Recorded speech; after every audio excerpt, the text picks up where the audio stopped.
Atirishada quruxda badan ee Kareena Kapoor inta aysan guursan Saif Ali Khan waxay guur ka diiday jalaagan caanka ah.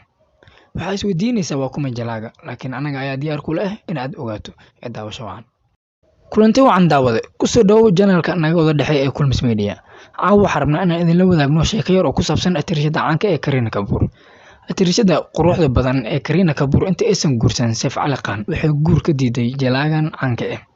Waxaa isweydiinaysaa waa kuma jalaaga, laakiin anaga ayaa diyaar ku leh in aad ogaato ee daawasho wacan.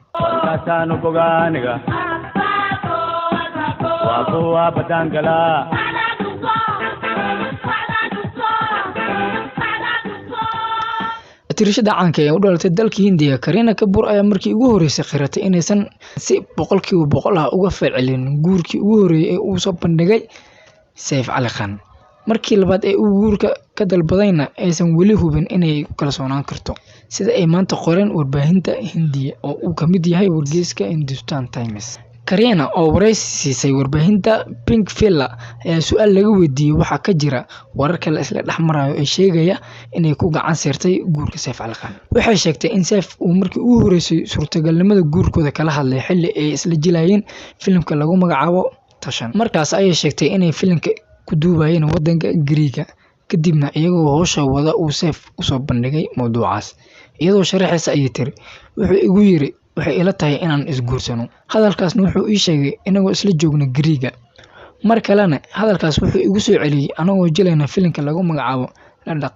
Aniga waxaan markaas ku dhahay ma ogeey sababtoo ah kuma garanayo.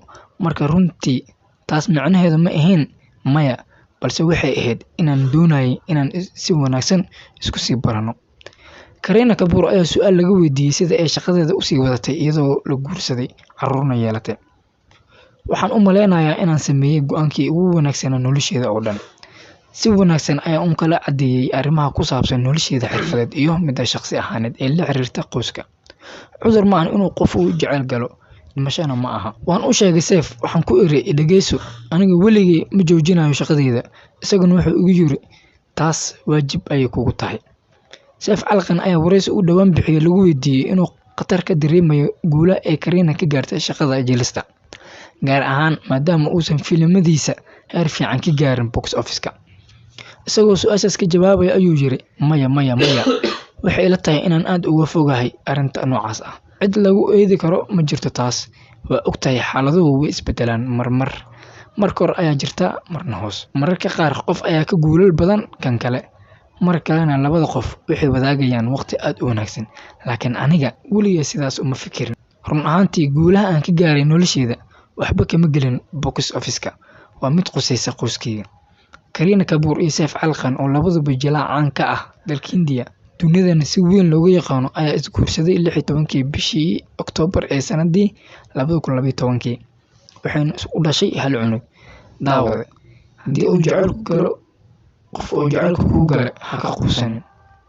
Laga yaabay maalin ha hesho. Haddii aad ka heshay warbixintan, suulka kor u taag. Amaana Allah. Kasanu boganiga Wakuwa Batangala